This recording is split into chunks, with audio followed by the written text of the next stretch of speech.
So again, today's training is IELTS speaking, that is mastering our fluency in speaking. All right.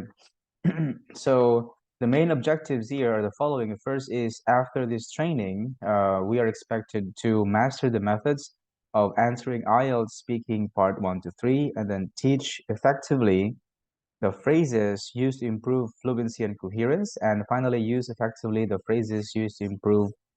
Yes, that's it. So in here for speaking part 1, it is called the interview. So it's called the interview here because in here in this section, as we all know, the examiner is going to ask questions, right, or basic categories like places, things, events, and people. So, for example, it asks information such as home, towns, celebrations, and influences. All right. So that's for speaking part 1.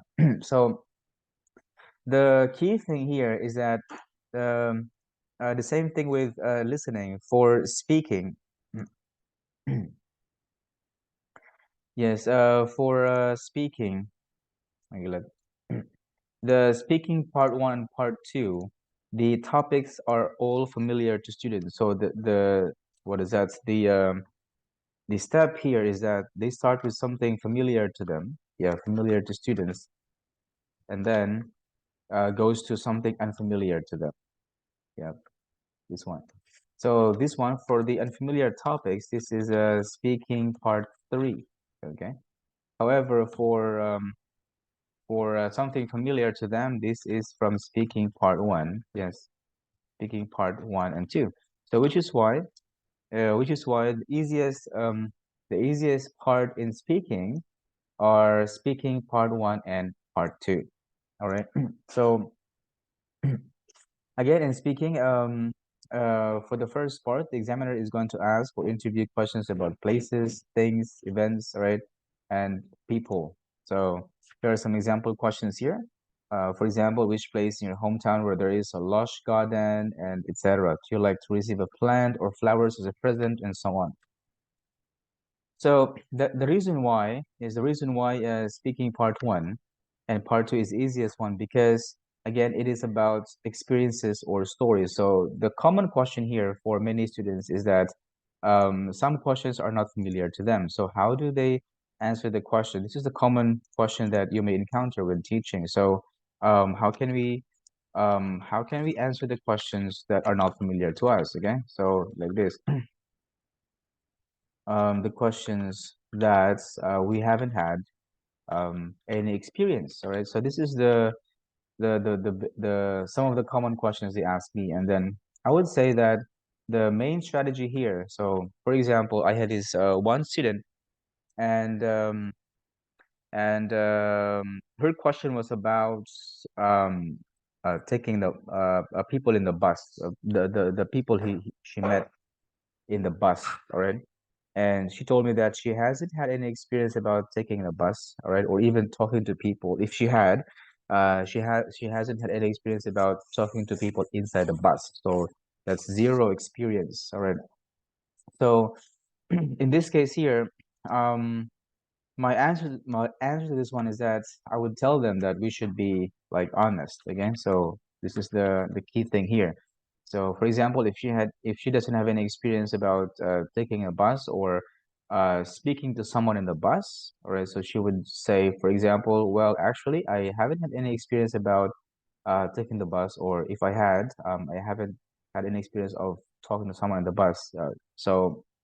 But if I had to talk to strangers, I think the topic that I want to ask is about something I like, which is, for example, sports. Okay, so this is a common question here. They think that some questions are not familiar to them. So the key there or the solution there is just to be honest. All right.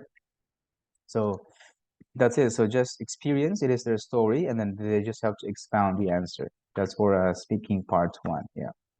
And for grammar, we always have to encourage our students to, what is that, use complex sentences. That's for grammar. That means to expound the answer. Yeah. So, yeah, right. So here, Yeah, some students actually ask about things they haven't had any experience. For example, yeah, you're correct here. Going to a museum or painting that you like. All right, so it's like this. Now, the what is it? The key strategy that I always that I always tell my students is first is be honest, yeah, and the number two is that take the topic to something familiar to you. Okay, so for take the topic, all right, to something familiar to you. All right. Yeah. So your question here is, yeah, like this one. How about going to museum or painting that you like? It's absolutely very, I would say, not common topic. All right, not common topic. So my advice to my students is like this. Okay. So if they, for example, um, they haven't had any chance to visit a museum never in their life. Okay.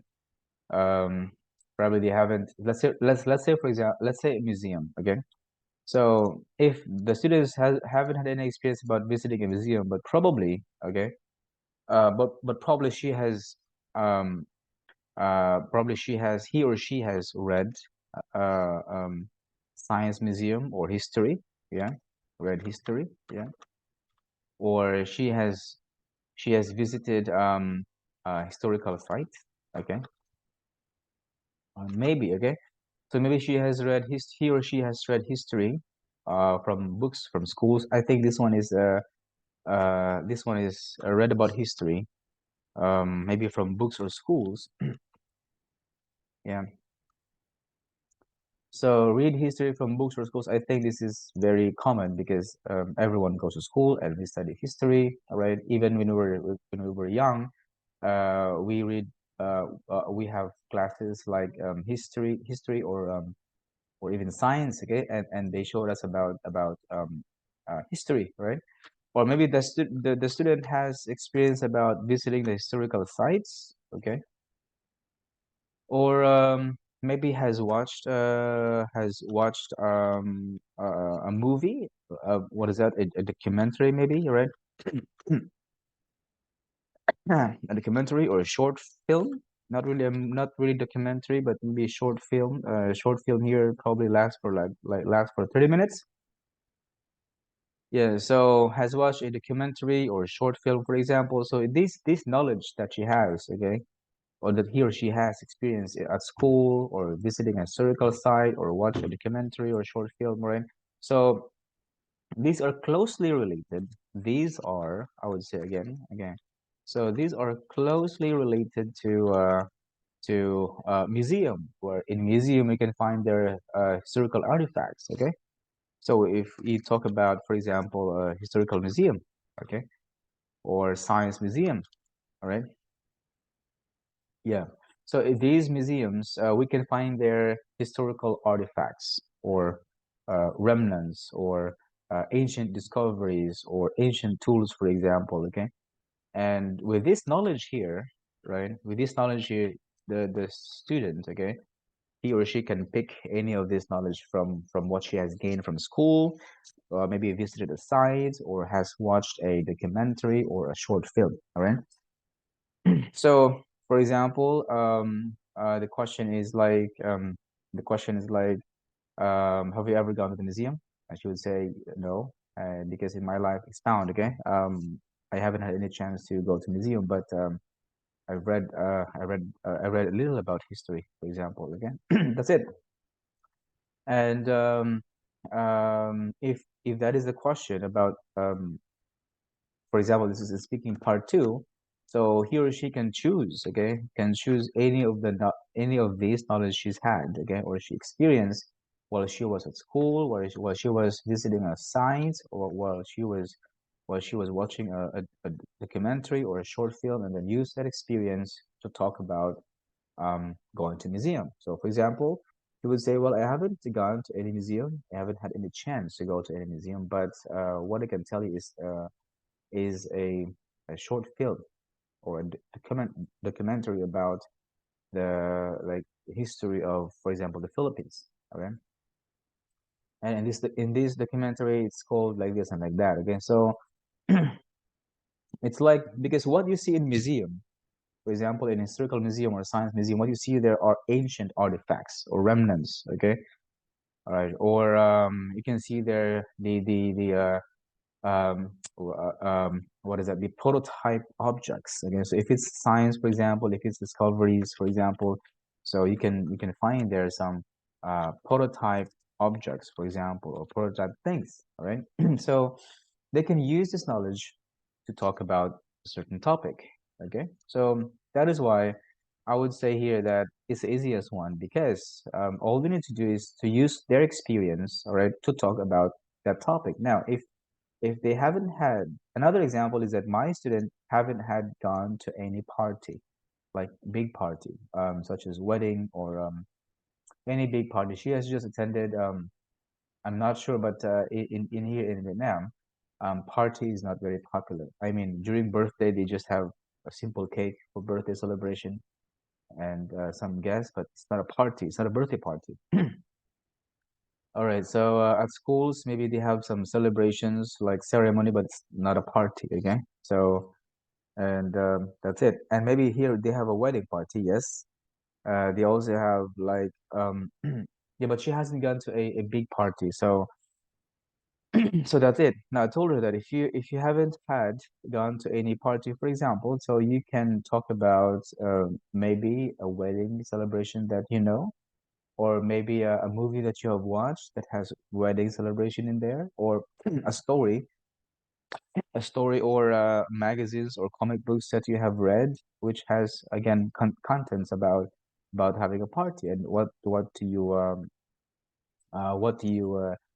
learn from that? Okay. Now the same thing here is painting that you like. Now, if the most relevant topic for painting. So if for example a student doesn't have any experience about seeing an actual painting, okay, so no experience about seeing an actual painting. So in this case here, um, she can talk about a photo, picture, okay?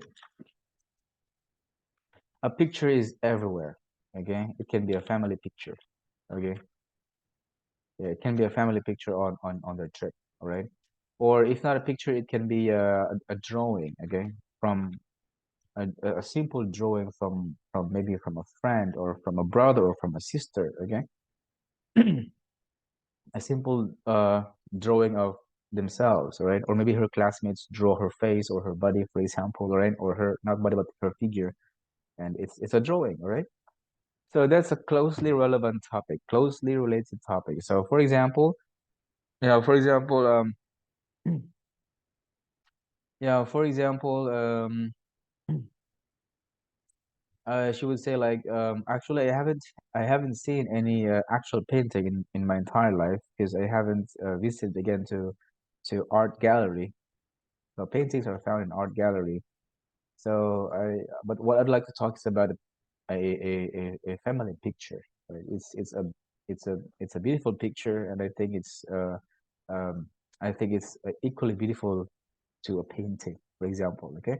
And then talk about the picture of your family that is equally beautiful to a painting. All right, that's it. So that's it. Now, for speaking part two, that's the individual long term. So again, in here, I call this one as a when we prepare. All right, I have what we call the window method. So this is the topic for speaking part two, and I think you're familiar with that. And again, I have this what I call the window method. Okay, so the window method is this is the method that they can use when they do planning. All right, so we have here the question is about describe a thing that is most important to you, and you should say where did you get it, how long have you used it, what did you use it for, and explain why it is important to you. All right, so we have here the window method. So we have to use like this. So for example, we have here I get this from a computer or cell phone store with a friend, 6 years, and used since schoolwork, used for communication, texting, calling, internet browsing online, connect with people, get information, updates, work, check email, and communicate. right? That's it. And then as a student is preparing, right? So I always encourage this method, okay? This window method. The main reason why I encourage my students to do the window method um, is that some examiners will get the cue card, for example, this one. So some of them will get the cue card. So your student or the examinee, won't have any chance to read the cue card. So all he or she has left with him or her is the notes. Okay. So sometimes the examiner gets the cue card and all that is left is the notes. So the notes or note taking is important because that is this style of note taking can guide the student um, how to give a full response to speaking. Right. So we have here where she got. So we have and then where got the phone, how long he's been using it, and then what is it used for, and why is it important. All right. Now, so for grammar, there is a shift of the verb tenses.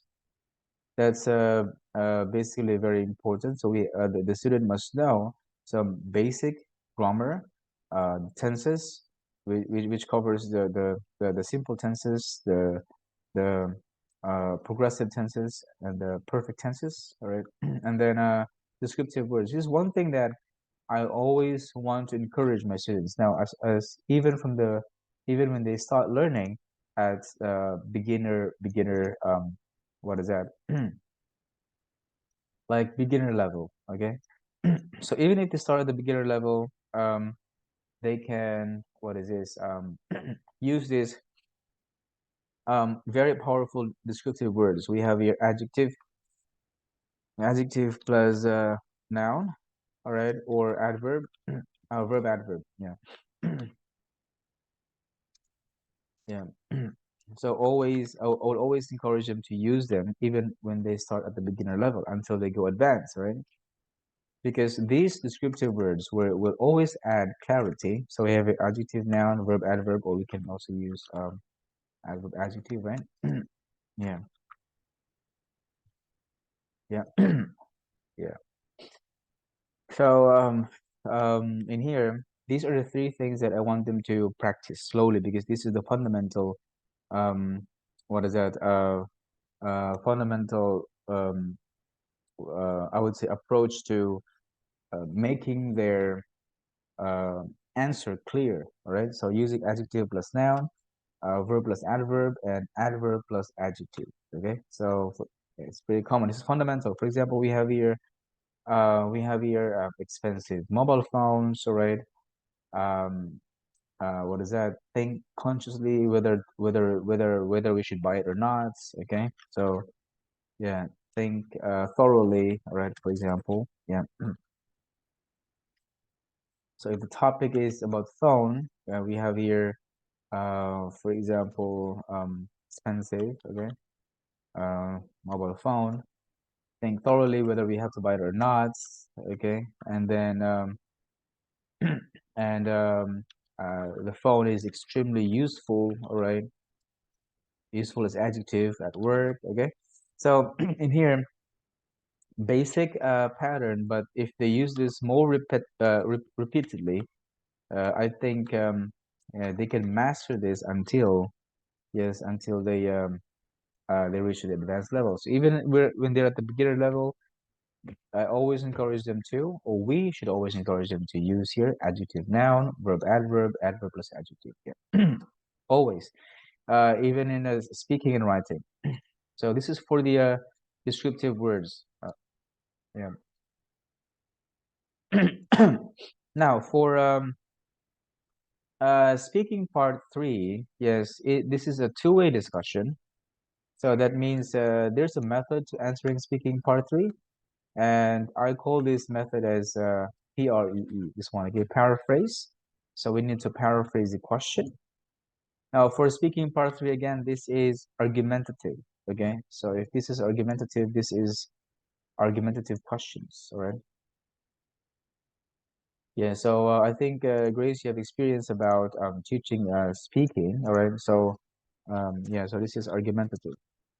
Now, our main goal here is to make our answer persuasive, okay? Right. So make it more persuasive. You're going to persuade the examiner that of our opinion, okay?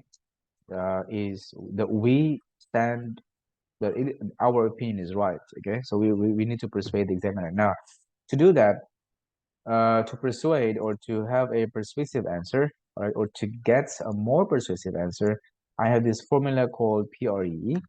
So we have your paraphrase. You paraphrase that, and then you give your reason or points, then you explain, and then you give your example. That's it. So that's the basic approach. You have paraphrase, reason or point, explain, and example. Okay, so we have here, for example, for paraphrasing may not be important, okay, but paraphrasing is useful for students to have the time to think, all right? So they have the time to think of an answer. So the reason why I asked them to paraphrase is because they have at least 3 or 4 seconds to think, all right? So you paraphrase. And then after that, you give your reason. After you give your reason, you explain your answer just like what in task 2. And after you explain your answer, you give an example. Now, for example, here it must be general.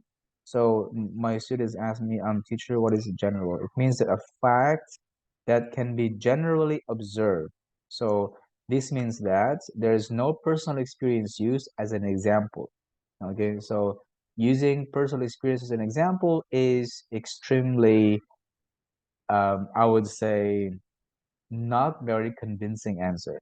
Okay, because no one knows our experiences, all right, or no one knows your experiences. It becomes more subjective. Okay, I mean very personal and very subjective. So if it's very personal and very subjective, and I think that wouldn't be a very convincing answer. So that is why the example here that must be given should be general example.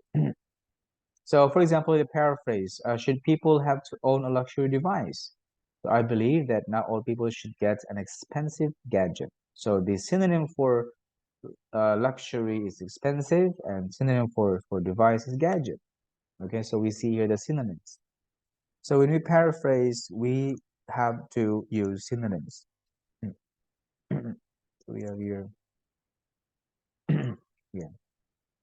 And then give a reason. So this is because owning a luxurious one is only an individual preference. Therefore, it's only someone's choice either to own luxurious gadgets or not. And then we have to give a we explain.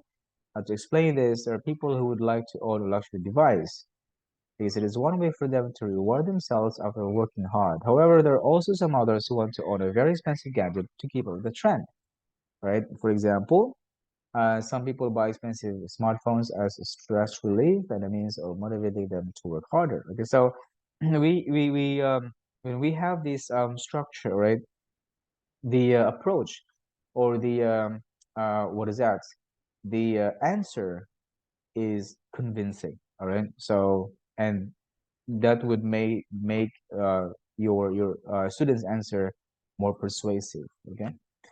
So now in many cases, I've heard for many students again, their answers may not become very persuasive for the fact that they give tons of reasons without giving sufficient explanations, and that would make their answer less convincing, or I would say shallow, not very convincing. So they give reasons, tons of reasons. So they give like reason 1 and then reason 2 and then done with the answer. All right. So what I'm telling them or what we should be telling them is that they can give one reason, one main reason, and then explain that. And if you could add more explanation, that would be great. And if they can give one more example, then that will be ideal. All right. So that means one main reason is enough.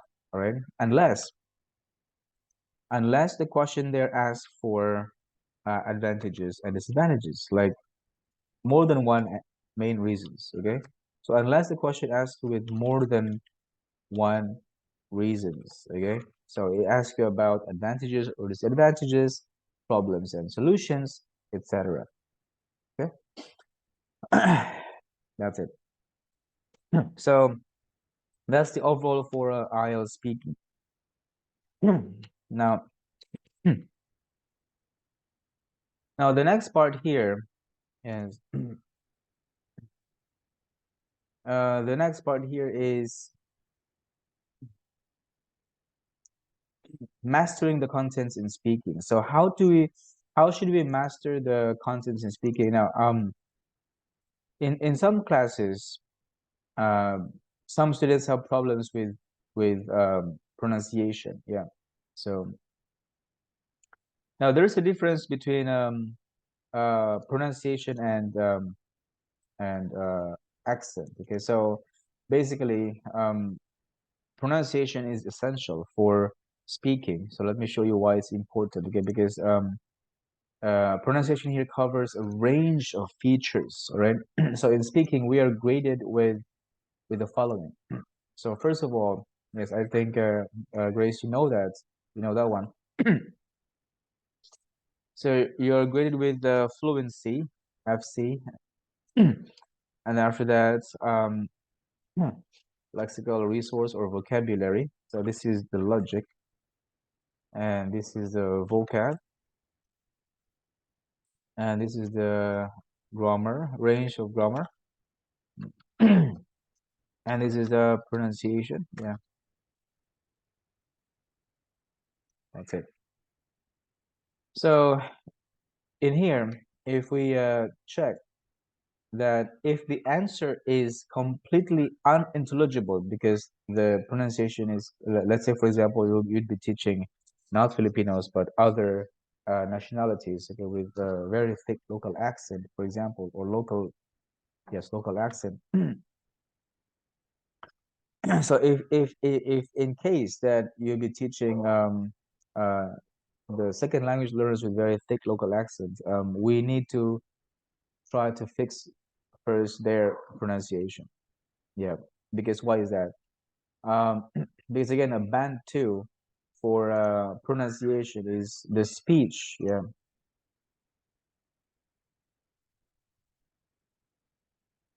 Uh,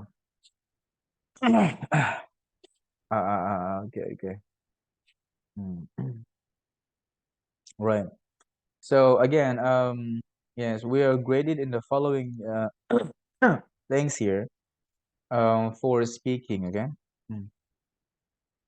Yeah. So these are the things that we are graded in speaking. First is a fluency. All right. This is the logic of the answer. So we will be studying later on how to improve the fluency or logic of students. All right. And then we have your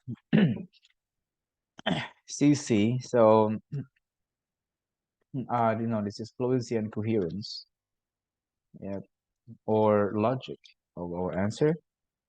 And we have here LR. This is lexical resource, or this is lexical resource is a jargon. Okay. It is used by the linguists. All right. And in layman's term, in our term, it's called vocabulary, or in teacher's term, it's called vocabulary, right? And then we have here GRA, or grammatical range and accuracy. Yeah.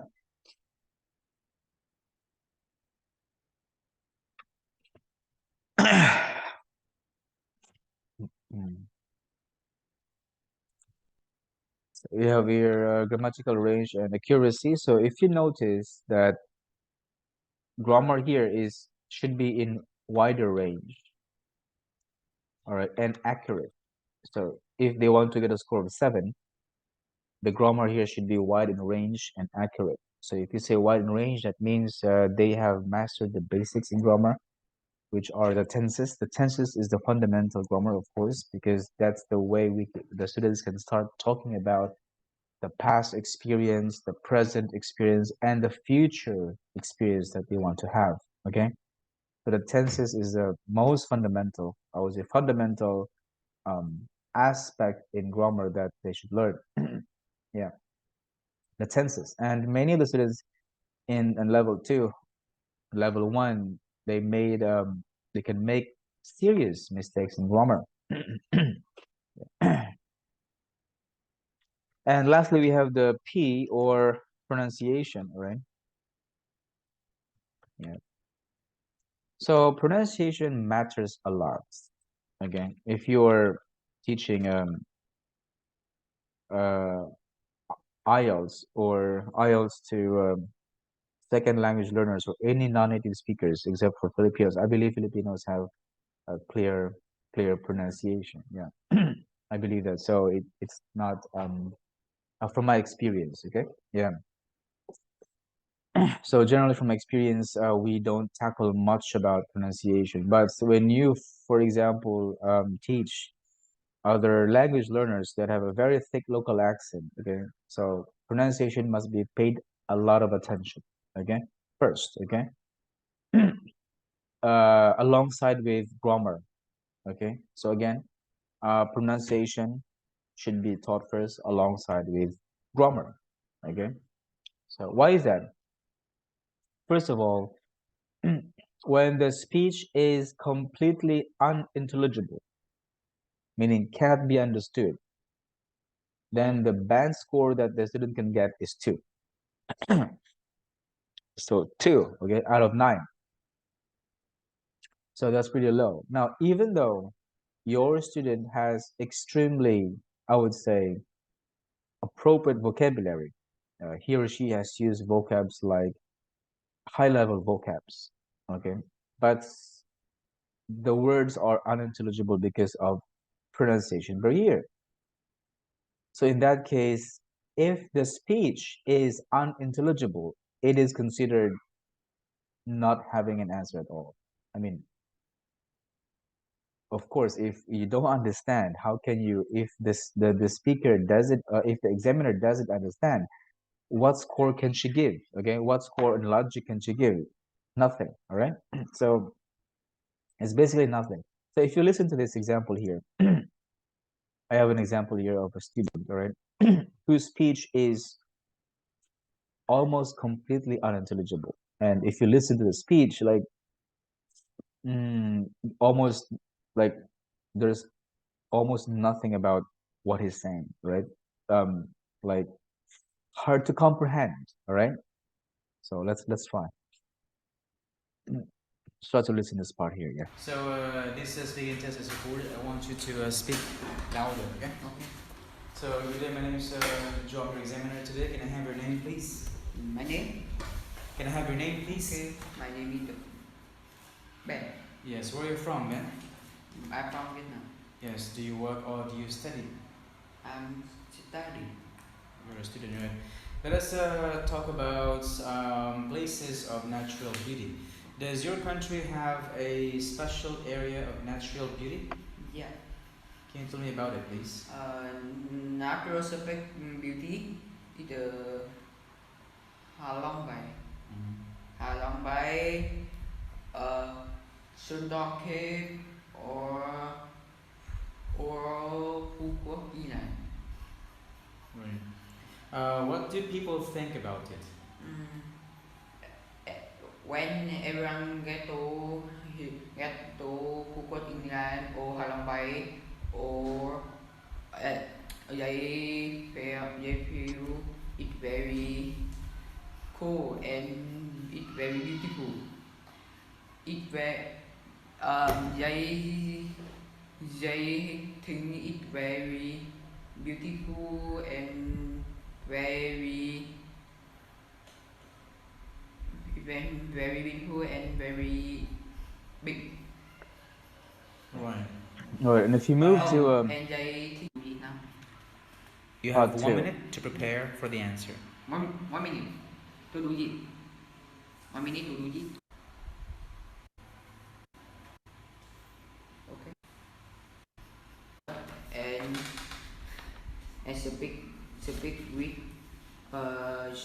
speak with all the people.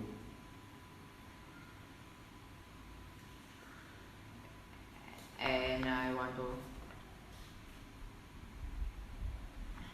Right. So if you listen to the whole test here, we had a level test. I know unit test.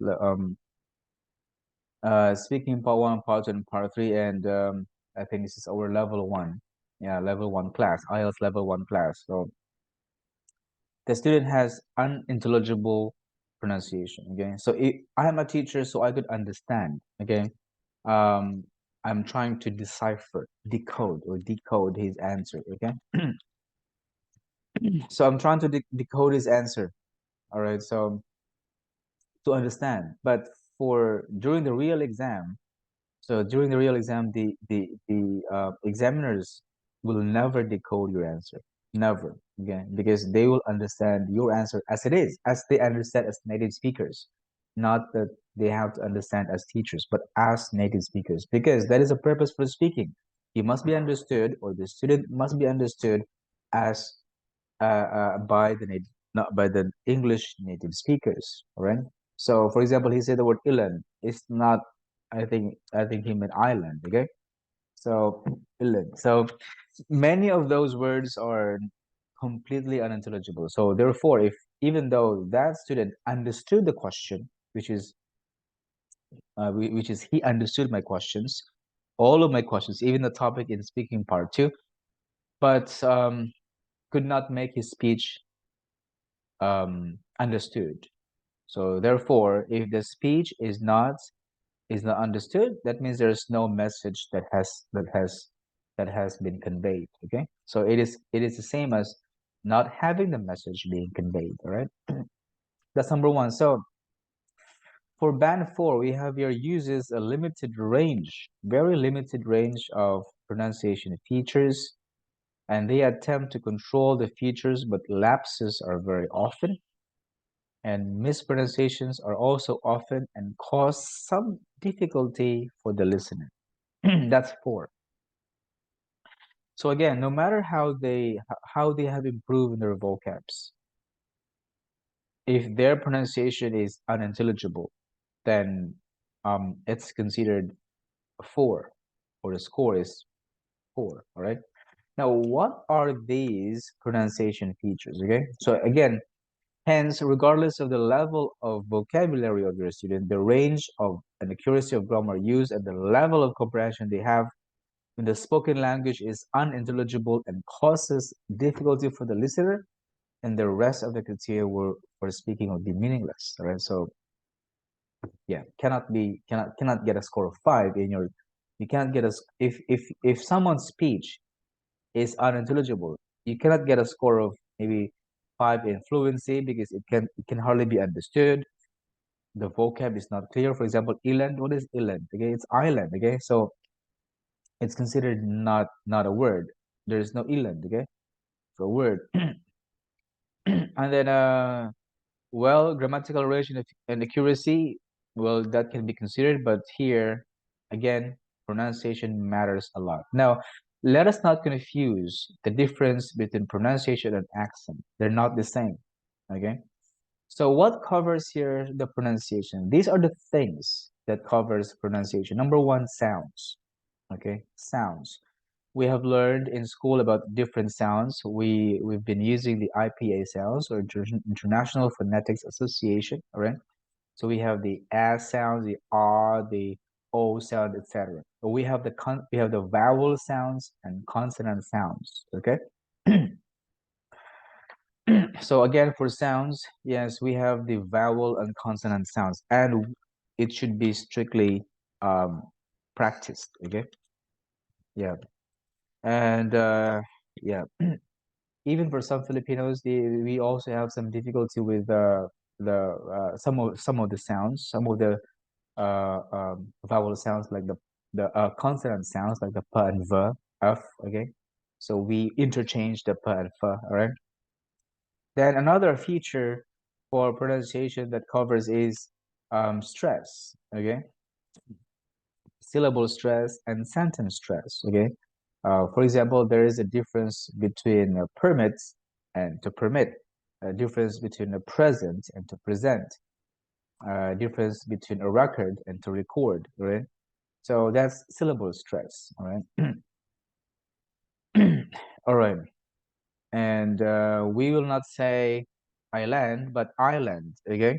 So that's very basic. So there is a two-syllable stress, three-syllable stress, two-syllable stress, three-syllable stress, and three or more syllable stress. Okay. And there's also sentence stress. Sentence stress is when we give emphasis to the what is that, to the idea. For example, I love the beach. Okay, for example, so you stress the word love. All right, that means we absolutely like it. All right, so that's sentence stress. All right. Or we say I don't like going to school, because then we emphasize don't. Okay, because we that person may mean that uh she doesn't like to go to school. I mean, she absolutely hates to go to school. All right. So there's also sentence stress. All right. Now there's also intonation patterns, intonation and attitude, complex intonation, staircase intonation. So what is a basic intonation pattern? All right. So in pronunciation, there's also a basic intonation pattern. For example, she likes it. Okay, so in this case here, for again, for intonation here, as for the knowledge of teachers, uh, when we stress a word, right? So when we stress a word, that means we have to make our voice louder and make our voice louder and longer. So when we make intonation, we should make our voice louder and longer. Okay. So for example, the basic intonation pattern is like this. This is basic, all right? This is the basic one. For example, John lives in Paris. All right. So the basic intonation pattern is we stress. I'm not gonna expound this one, but this is one of the courses that I have, which is accent reduction training. All right. But I'm not gonna expand about this in here. Okay. But this is for the knowledge of teachers that again, pronunciation covers a wider range. Okay. It just doesn't cover sounds. Okay. But it covers a range of features. Okay. Now, the basic intonation pattern is where we stress the word when we reveal new information, when we say new information. For example, John is new information because John is not me. John is not Grace. Okay, John is not another person. So John is John. Okay, so that's new information. So John lives in Paris. So Paris is a new information because it should not be. It could not. It's not in London. It's not in the Philippines. It's not in Vietnam. Okay, so that's the basic intonation one. Okay, we stress the new information. John lives in Paris. So here we stress here, we make our voice louder and longer, and this one unstressed. Okay. For the unstressed words or phrase or word or sentences, that means we have to make our voice soft and fast. Okay. For example, John lives in Paris. That's it. Or another one is what do you do? I'm a doctor. So I'm a doctor. Yes. So for the I'm a here is not stressed. I'm a teacher. So here, for example, this is unstressed. So soft and fast. I'm a doctor. I'm a teacher. So I'm a student. I'm a student in, let's say, for example, UST. So UST is stress, right? So that's a basic intonation pattern. New information is stressed. Not new information, not stressed. Um, another I would say uh, way of saying this one for new information is the pronoun he or she is not stressed. Okay, for example, and then we stress a verb. He likes it. The pronoun he or she is not stressed, and like is new information because he may not like it, but he likes it. Okay, so that's why this becomes new information. So unstressed, stressed, unstressed. Okay, so He likes it. He loves it. He enjoys the trip. Okay. So that's the basic intonation pattern. So we have here intonation. We have intonation patterns. We have basic intonation patterns. We have intonation and attitude. So the attitude is showing our attitude if you like it or not. For example, and complex intonation. Yes, and staircase intonation. Right. So again, for intonation here, some intonation shows attitude if she enjoys, she likes, she loves. All right. So we stress the word. Okay, when they show a positive attitude to a certain event or to a certain things or to certain things. And then after that is emphasis. Okay, emphasis. The same thing here with intonation, attitude. For an example of emphasis is like this. Okay, um, the common way of saying is what do you like? What do you like? What do you like? This is common. Okay, this is when we ask everyone, excuse me, what do you like? What do you want to eat? Okay. What do you want to eat? So this is do you want to eat? So we stress on the word eat because that's new information. So, hey, everyone, what do you want to eat? Okay. So we stress the word eats because that is new information. But if you want to emphasize and if you want to emphasize one person, we say, what do you want to eat? Okay. So it emphasizes here one person, not let's say you have five friends there, and I'm gonna ask one of the persons here. I would say, hey, what do you want to eat? Okay, what do you want to eat? Well, I love to eat like this and like that. Okay, so that's emphasis. All right, good.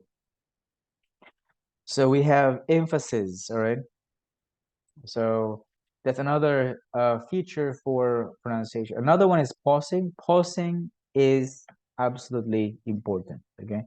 Now, some I although in criteria for speaking is we must reduce pausing, it is correct, yes, but pausing it means that we have to pause. We have to I would say like this. We have to give an answer meaning by meaning. All right, so that's why you have to pause. Okay, all right, meaning by meaning. So not word by word, not pause word after word, okay? Because some students might interpret pausing as to pause word after word, which is absolutely incorrect, okay? But you have to pause meaning after meaning, okay? Or meaning after meaning, all right? So you have to speak the whole sentence, the whole phrase straight until that gives a complete meaning, okay? For example, there's this one hobby that I love doing. So that's pause, and that is playing basketball. And you pause, all right? So the student must never stop speaking until he reach the phrase that completes the meaning. Okay? So he or she wouldn't say, there's this hobby that I love doing, and that is basketball. That should not be done. That is absolutely um, I would say not very pleasant to listen to. Okay. And that is also that pausing also belongs to one of the pronunciation features. Okay. So we say meaning after meaning. So again, as I've said, I would say, for example, that there's this one hobby that I love doing, and that is playing basketball. As far as I can remember, I started taking up a hobby when I was 7 years old. Okay. So the student has to speak straight until he or she completes the meaning. Okay, so that is here in pausing, all right? Is also one of the pronunciation features, all right? Reduced sounds, okay? So for reduced sounds, there are some examples of reduced sounds. For example, I would say, um, um, for example, the sound Y plus um, uh, O and Y, D and Y, yes. I think D and Y. For example, do you wanna for example, here. Do you want some tea, for example? So there are some reduced sounds because instead of saying, "Do you want some tea?" we just say, "Do you want some tea?" Okay? Yeah, yeah. So D and Y becomes J. Okay? Do you want some tea? Do you want some juice, for example? Or another example for reduced sounds, we also call these reduced sounds as liaisons. Okay, so the very common liaison, okay, the very common reduced sound is we say one, okay, I want to go to school, okay, 1, 2, all right, yeah, my kids doesn't want to go to school because, and so on and so forth. Okay, so we reduce the sound, all right, or we use liaisons. So that's it. It's also part of pronunciation features, but it's never an accent, okay? Never an accent. An accent is your overall sound, okay? For example, there's a sound we can say that's a British sound, and that's American sound, that's Canadian sound, that's Irish sound, that's Australian sound, that's Filipino sound, accent or sound, okay? But they're not the same with pronunciation, okay? And word groups and phrasing. Yeah.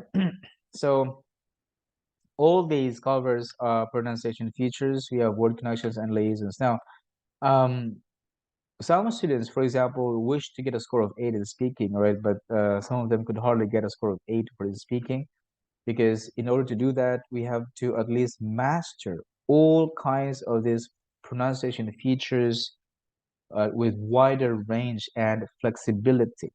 All right. So in the classes level 1, level 2, and level 3, we only cover sound, stress, basic intonation patterns, pausing, word connections, and emphasis. Only this. And some students cannot maintain.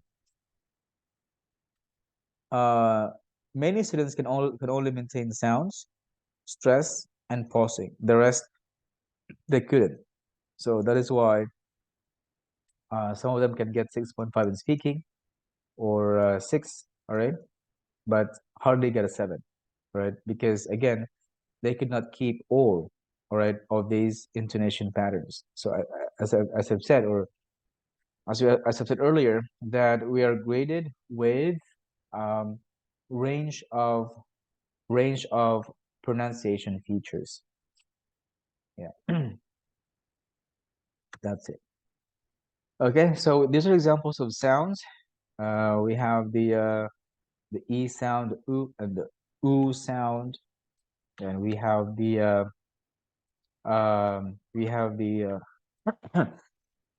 these are the sounds that may many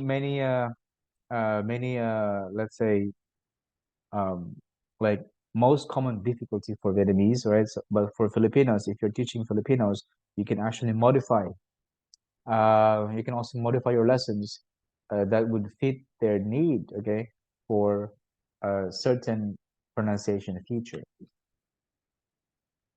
Then we have here another sound. Yeah, we have here the e, and e sound, and the a. And then we have here the sound all right. And we have here the sound a.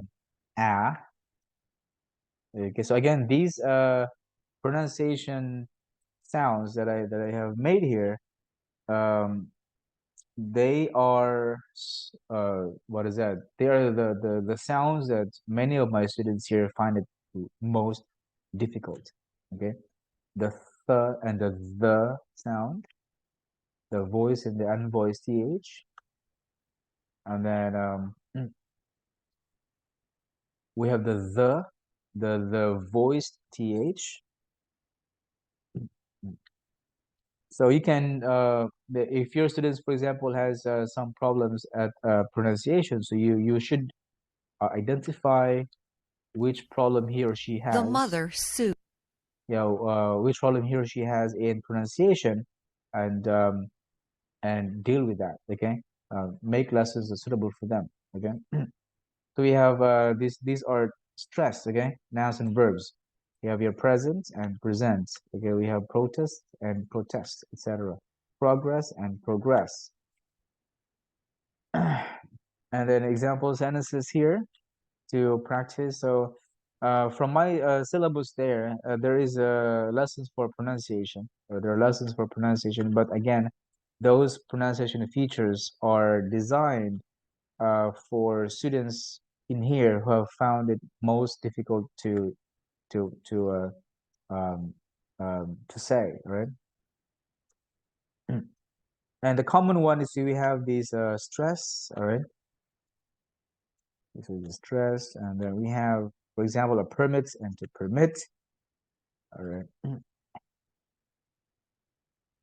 And then we have here adjective and nouns, a greenhouse and a greenhouse, all right? And we have here a bluebird and a bluebird. So we have a bluebird, this is a noun, this means a bird. Name of the bird is a bluebird. But this one is a blue bird, that means a bird color is blue, right? So any bird that color is blue. This one is a type of bird, right? Another one is a hot dog and a hot dog, okay? So we stress the dog here for the dog that feels really hot, okay? And we have a blackboard and a blackboard. So it's a blackboard, but it's actually colored green, but it's called a blackboard. But here a blackboard or any board which color is black, all right? And then we have your stress pattern, basic stress pattern. We have animal, chocolate, furniture, etc. So we have a basic stress pattern, which is stress on the first syllable. So these are just the common, um, I would say, features on pronunciation that teacher has to identify to their students. So, so I'm not sure if you, Grace, you're teaching your students there. So the first thing you need to do is to identify the uh, pronunciation that he or she has, and from that identification of pronunciation, so we can what is that tailor or create a syllabus or lesson that would fit his or her um, uh, what is that difficulty in pronunciation. Now here we have making intonation. As I've said a while ago, there is what we call the basic intonation pattern. So the basic intonation here is new information. So for example here, if you listen, if you listen, she would say, yes, I'm a student. So she stressed here the word student, okay? That's new information. So that's another level or higher level of pronunciation. So if we listen to this one, and let's listen, and we can hear that the student stressed here new information. So again, as I've said, new information is your name, your job, the place. Okay, your name, your job, your place. Yeah, name, job, and place. Okay, that's new information. For example, I'm a teacher. I'm having a training. I'm having a training today. So training is new information because I may be teaching, or I may be teaching, or I may be driving, but now I'm having a training. So that is why training is new information. Okay. So we can listen to this one. Can you tell me what you do, Hannah? Work, or are you a student? Yes, I'm a student. I'm studying medicine because I want to be a doctor. And where do you come from? I come from Mutra in Oman. Can you tell me what you do, Kwan? Do you work, or are you a student? I'm a student. I'm studying economics at Chonju University at the moment. And where do you come from, Kwan? I come from a small village near Chonju in Korea.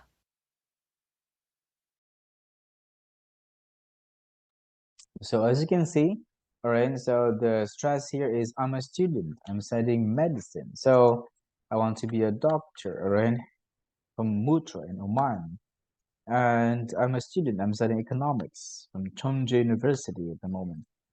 Yeah, so in here, the thing here is that before if you go back to our if you go back to the features in pronunciation, right? So if you go back here, So if you go back here to our features of pronunciation, we should never teach stress, okay, unless they master the sounds, or the majority of the sounds at least, okay. So not here. So in some books, okay, in some IELTS books, okay, they don't focus on sounds. They just focus right away to stress. They focus right away to stress, pausing, and basic intonation patterns, and they rarely introduce sounds. Rarely, all right. So that is why here, if there is a big problem for students in terms of their sounds and how they talk, that should be given first attention, main attention first, all right. And then alongside slowly with stress and probably basic intonation patterns and pausing, or alongside with a grammar. So the grammar here is the tenses, the basic, the most fundamental one is the tenses. That's it. So because I have encountered, or I have checked some books, and the students at the level 1, they study stress and basic intonation patterns, and that would not be very ideal, okay? Because if they don't study sounds, they jump straight away to stress and basic intonation patterns, the more their pronunciation gets very complicated and unintelligible, all right? The more it becomes worse, all right? Without this fundamental, all right? So that is a warning again. So we as teachers, we should never teach stress, or word stress, syllable stress, intonation patterns without first making sure that our students have at least mastered the majority of the sounds. Okay, majority. Okay, majority of the vowels and consonant sounds. If they haven't mastered that, their speech would become a mess. Okay, a total mess. So if it becomes a total mess, that means they could not get a score that they want. Let's say 5.5 in speaking. Okay. Now after that, after we study here basic intonation pattern, we also learn again pausing. Okay. So again, we will never introduce pausing. We will never introduce any other features of pronunciation until the student have at least mastered few, all right, or majority of the sounds, okay, the consonant sounds and the vowel sounds. Okay, so we have here pausing.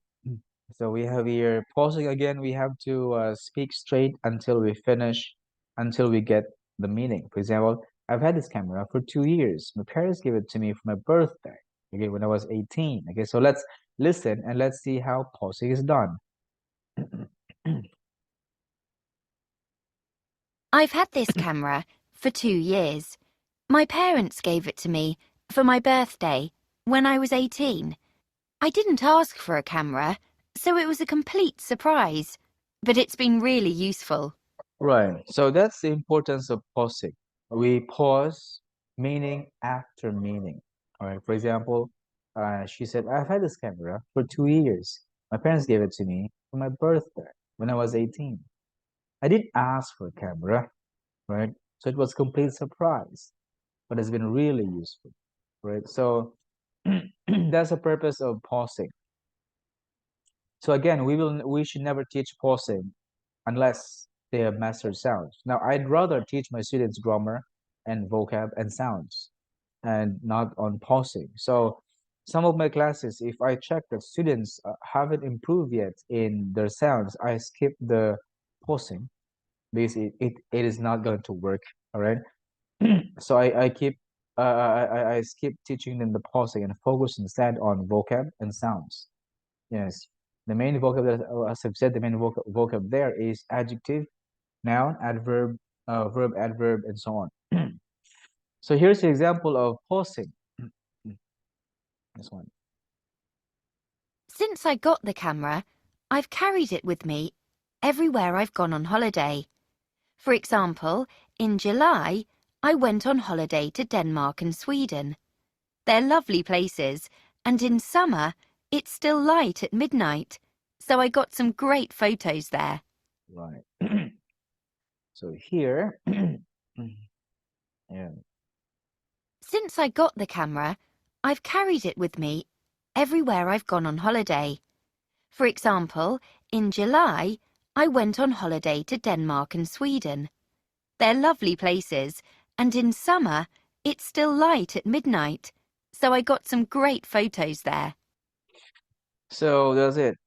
So in here we tried pausing. Not we in this speech. Yes, this has come a range of pronunciation features. Not only pausing, but also emphasis. For example, since I've got the camera, so this she stressed on the word camera. All right.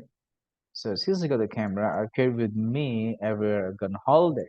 Holiday stress. For example, in July, stress. I went on holiday to Denmark and Sweden. Denmark and Sweden, stress.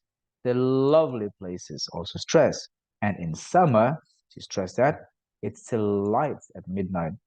So I got some great photos there. So, and here this covers a range of pronunciation features. So there's pausing, there is sentence stress, and there's emphasis. So she said they're lovely places.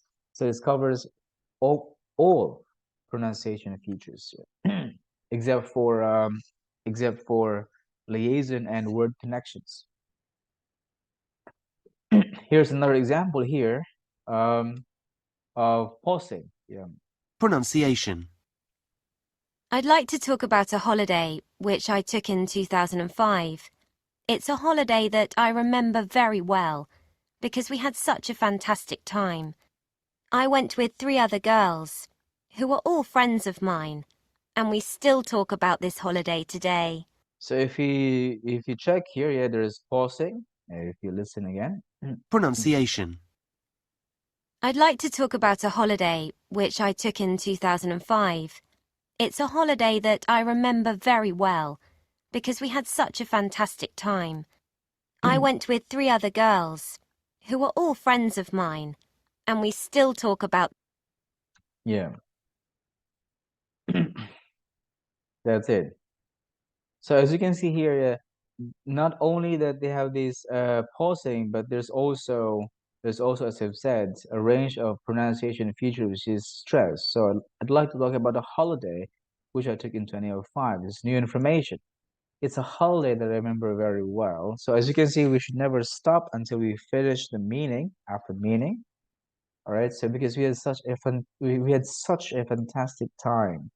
I went with 3 other girls, for all friends of mine, and we still talk about this holiday today. Okay, so there is a sentence stress, there's pausing, there's clear sound. Basically, it covers all features of sounds except for word connections and liaisons. Right. So that's it. So again, when we make intonation, we have 3 rules. First, we have to make our voice louder. We have to stretch the word or syllable and make a rising or falling intonation. All right, so here it's also this is another this is sentence stress. Okay, so in sentence stress, we stress some words in a sentence to give meaning or emphasis. So this is an example.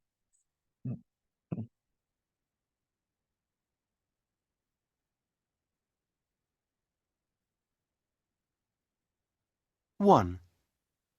I'm not sure how you say this, but when he's there, I'm not alone. 2. I don't know what their name is in English. 3. That's a difficult question. I'm not sure. 4. It's hard to say. 5. What is the activity called? So here, to make our pronunciation varied, we also have this sentence stress or a stress in a word in a sentence to give meaning or emphasis. For example, I'm not sure how to say this, but when it's there, I'm not alone.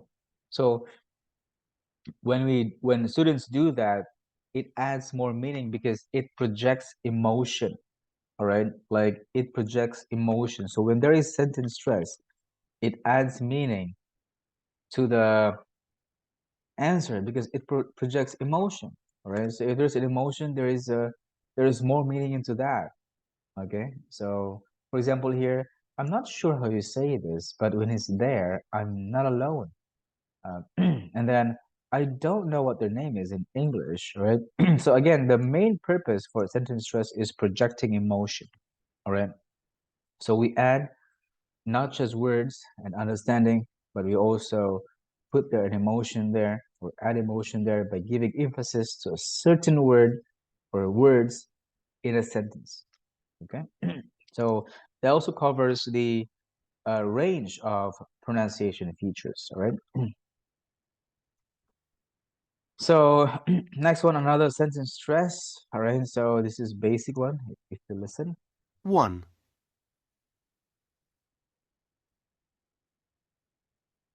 Okay, yeah. I've had him for nearly a year now, and I love him. He's so beautiful. 2, I hate insects in the summer. They're horrible. Right. Yeah, sure, Grace. Tell me what time you'll be leaving, okay? Yeah. So we have examples here. I've had him for nearly a year now, and I love him. He's so beautiful. That's it. So we stress it here, and I hate insects in the summer. They're horrible. All right. So that's how we give what is that? Sentence stress, okay? So the sentence stress here is we add meaning to the, yeah, sure, no problem. Yes, okay. Yeah, no problem, Grace. It's not a problem. Yeah.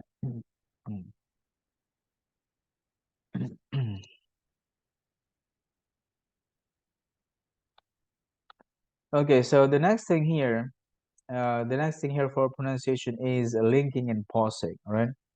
So again, um, uh, what is that? One of the range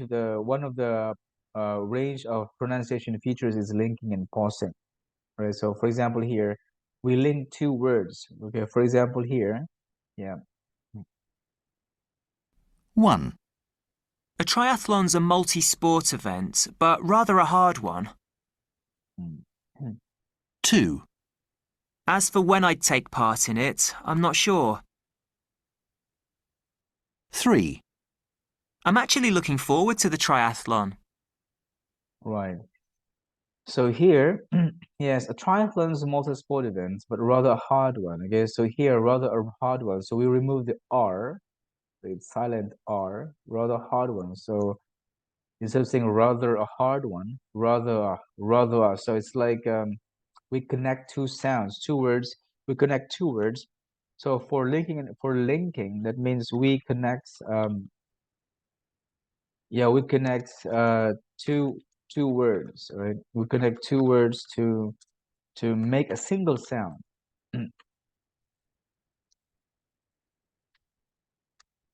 Yeah. So we connect two words to make a single sound. That's listen. For example, here, as for when I'd like to take part in it, I'm not sure. Okay, as for when. So here, instead of saying as for when, okay? Like, yeah. But again, I'm not gonna deal here more about linking and pausing because this should be in another course, which is accent introduction training. But that is one of the coverage for pronunciation features. Okay, yeah. And more of this, linking and pausing. Yeah. So let's just listen this one, and let's check the linking and That pausing would here. be realistic because I'd need time to train and really get into shape. It's not something that I could do in a hurry. Obviously, it would be a really healthy thing to do because it would force me to get even fitter than I am now. Plus, I'd have to eat well during the training period and get plenty of sleep and that sort of thing. All right. So in the action reduction training, okay, so the S and I here, because I, so the, for example, the word because I, this would sound as like this one, yeah, because I, like this one, because I, and for get into shape, there are two words. Now this would sound as get into, not get in, but get into. For that I, this would sound as that I, like this, that I. For do in a hurry, do in, doing a, all right. So we sound this one as doing a, like this, all right. And get even theater. So instead of saying this one get even, we sound like this as get even, this one. And for that I, so we sound this like that I, like this. And to eat, we sound this one as to eat. Okay, to eat. We add W after, so it would sound like to eat. Okay, not to eat, but to eat. All right. Next is sort of. Instead of saying, for example, sort of, we say sort of, sort of. So it sounds like the sort of thing, sort of. All right, that sort of thing. So again, this is another feature for pronunciation, which is linking and pausing. All right, that's it. That's it. So that covers for the pronunciation. So again, for pronunciation, we must not mistake this one for sounds only. All right, but pronunciation here covers a wider range of features. Okay. Now let's check here how to master the contents in speaking. So yeah, before we leave, let us check here first the 5 common mistakes in speaking, and next time we can talk about the um, mastering the contents in speaking. Okay, so we have here the 5 common mistakes in speaking, the most common mistakes in speaking first. All right. Now, before we check how to master them or how to effectively teach our students in speaking, so here are some of the 5 common mistakes. Number one. Number one is fluency and coherence. The first common mistake there is that students tend to memorize their answers. All right, so that means they copy some phrases. All right, they copy some phrases. They copy some starters, connectors, and enders. Right? For example, some students would say, what is that? What is very common memorized phrases like cup of tea. All right, so many of my students use this phrase here, cup of tea, not only one or two, but again, out of 20 there are 10 or 15 of them says it's not my cup of tea. All right. Or another memorized phrase here is this one, if my memory serves me right. If my memory serves me right, this is memorized. Okay, I mean this one I haven't just encountered here like once or twice, but a couple of number of times. Okay, if my memory serves me right, that's it. And sometimes they made a mistake in in using it. Okay, sometimes they would say if my memory is right. All right, which is like when they make a mistake, it sounds meaningless and it would sound ridiculous and funny, I guess. All right, so when they tend to memorize their answer or their speech, it would be very obvious for examiners. Yeah, very obvious for me as a teacher, and also very obvious for examiners. Yeah.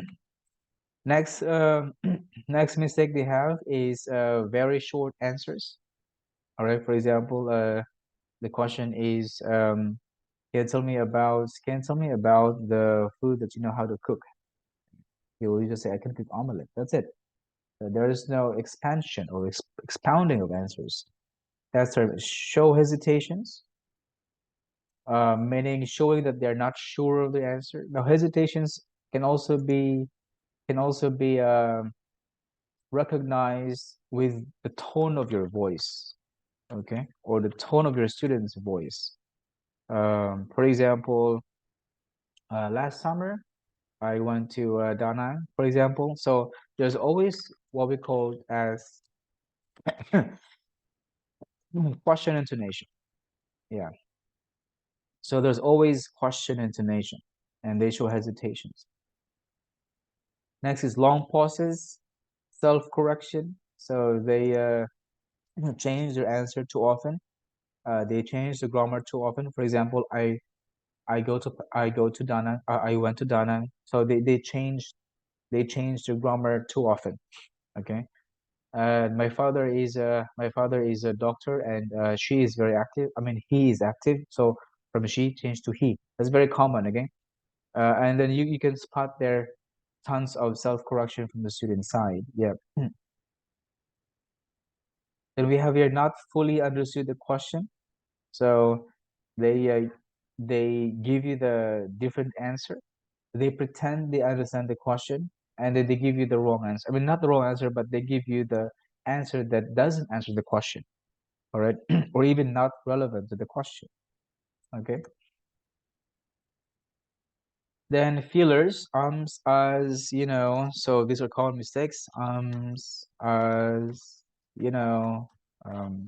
which is not acceptable in speaking. All right. Okay. For lexical resource, we have two simple words, very simple words. All right.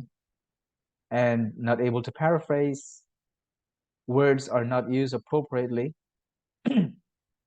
For grammar erasure and accuracy, they use very simple sentences. Mistakes in subject verb agreements, use of prepositions are incorrect. And pronunciation, one of the common types of intonation I've heard is question intonation, and I don't like this one.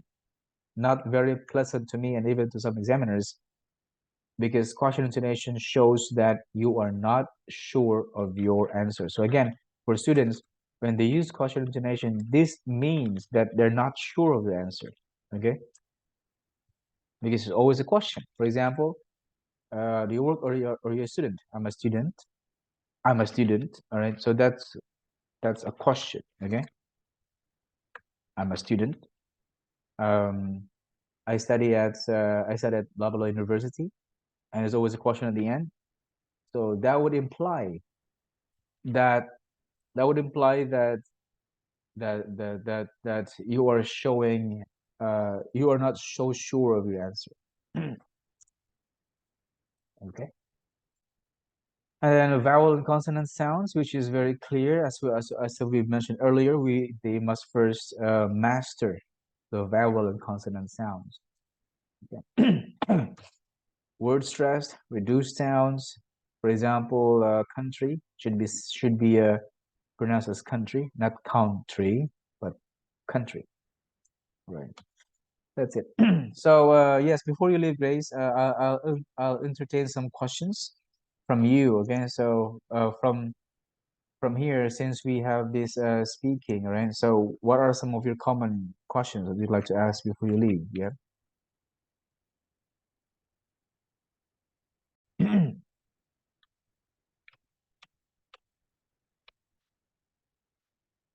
Yeah. Grace, do you have anything to ask before you before you leave the meeting? Okay. So which in part 3 in particular